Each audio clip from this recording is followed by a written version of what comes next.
Hello, આજે આપણે digital ઇન્વેસ્ટમેન્ટ્સમાં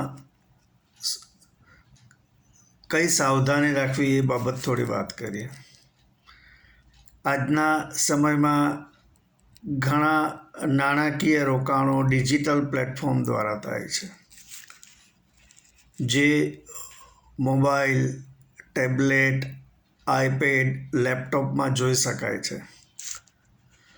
કરોડો રૂપિયાનો વહીવટ થતો હોવા છતાં ઘરમાં તિજોરી ખાલી હોય. પરંતુ આ બધું જોવા માટે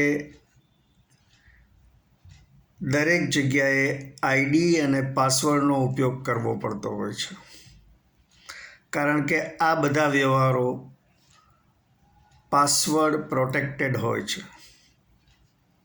હવે કુટુંબનો મુખ્ય વ્યક્તિ જે આ બધા આર્થિક વહીવટ સંભાળતો હોય તેની પાસે આ બધી માહિતી હોય છે.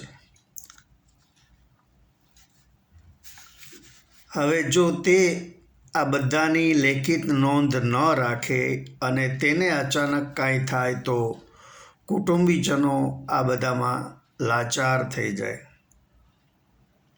પરંતુ જો બધી જ માહિતી લખીને રાખી હોય તો કુટુંબીજનો કોઈની મદદથી બધી વહીવટી ગૂંચો ઉકેલી શકે. અલબત્ત તેમાં ખૂબ સમય લાગે છે. ઉપરાંત દરેક રોકાણ, વીમા પોલિસી, ફિક્સ ડિપોઝિટ્સ, બેંકના ખાતા વગેરેમાં નોમિનેશનનું રજિસ્ટ્રેશન અચૂક કરેલું હોવું જોઈએ. તમે કોઈ વીમા પોલિસી લીધી હોય અને એજન્ટે તમને પ્રથમ પ્રીમિયમ ભર્યાની પહોંચ આપી હોય તો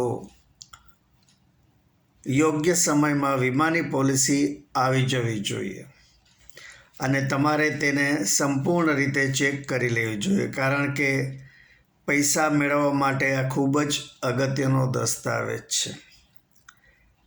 તેની અંદર યોગ્ય સહી સિક્કા છે, સ્ટેમ્પ ડ્યુટી ભરેલી છે, નોમિનેશન છે અને અન્ય બરાબર વિગતો ભરેલી છે હોવી જોઈએ. જો યોગ્ય સમયમાં પોલિસી ના આવે અને તમે વીમા કંપનીને જાણ ન કરો તો ગમે ત્યારે તમે એમ ના કહી શકો કે પોલિસી આવી જ નથી.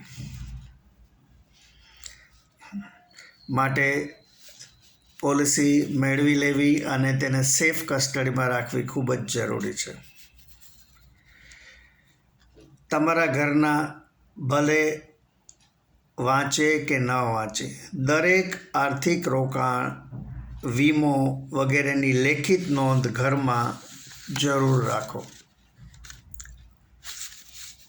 પોતે કેટલા સજાગ છે એ બતાવવા એક ભાઈએ મને કહ્યું કે તેઓ પતિ પત્ની તથા પુત્ર અને પુત્રવધૂની જીવનસાથી વીમા પોલિસીઓ લીધેલ છે.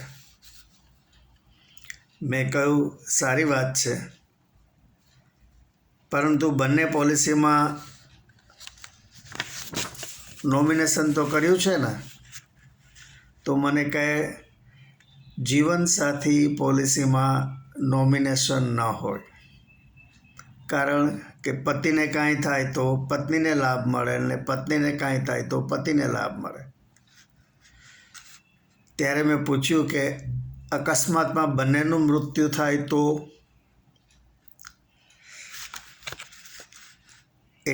ત્યારબાદ મેં તેમની બંને પોલિસીઓમાં યોગ્ય નોમિનેશન રજિસ્ટર કરાવી આપ્યા.